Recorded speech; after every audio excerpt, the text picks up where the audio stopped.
Political pollster Peter Wickham is questioning whether Nevis is better off under this term of leadership of Premier Mark Brantley than in previous terms. Wickham was offering his assessment of the performance of the Concerned Citizens Movement-led Nevis Island administration in a recent edition of news and current affairs TV show Newsline 360 on TVC Channel 40. My challenge with Nevis politics is that I am always a bit concerned about the extent to which the outcome on election day is more about people's clinical assessment of the government and opposition, or alternatively, the ability of either government or opposition to bring voters in from neighboring territories. My concern, and this is something that I have continually spoken about with reference to the politics in both St. Kitts and in Nevis, that the latter is a problem, and in the sense that it makes it difficult to give a clinical analysis, and certainly in my role as a pollster, it makes it difficult to give an assessment, because unless you're able to speak to people where they live in the diaspora, your results are not necessarily going to be conclusive as to how people are feeling. But my word on the ground and the sense that I got from people on the ground is that there's a level of discomfort with the performance of the government, even though it was easily able to win the last election.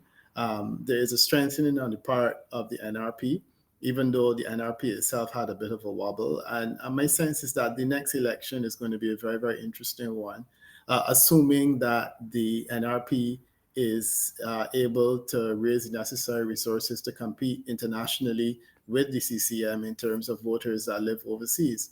And that would be my sense. But if you look at those performance aspects of it, Premier Brantley has heavily focused on the fair share. That was the reason for breaking up the coalition, that he felt that Nevis was not getting their fair share. I haven't really heard a lot from him subsequently about whether he's getting his fair share now under this new arrangement, or indeed whether Nevis is better off now than before. Certainly as it relates to double salaries, I would think that is definitely not the case. But there has been a silence regarding the extent to which this new arrangement, which was critical in the sense that you broke up the last arrangement because of this fair share. I haven't heard a whole lot about the fair share under the new dispensation, and I would really be anxious to hear about that fair share. And I think the divisions equally are concerned, are anxious to hear about this idea of whether or not their participation in the previous government was less beneficial to the people of Nevis, who are now not involved in a government period. As for the performance of the Nevis Reformation Party, Mr. Wickham believes it continues to be hampered by the opposition leader impasse. It presents a problem because one could argue that the CCM, quite rightly being in government, has taken what you could say is a literal interpretation of the rules, and have suggested that until you can have an agreement, that there'll be no person taking up the opposition benches.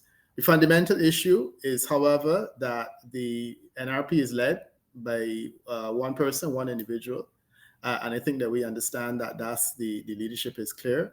The other member of parliament, who now sits as an independent member of the assembly, is no longer part of the NRP framework.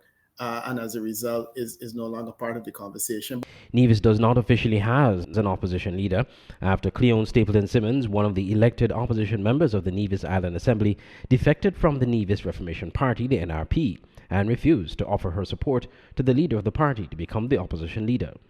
Mr. Wickham believes the CCM continues to exploit this situation to their advantage. Andre Huey, SKN Newsline.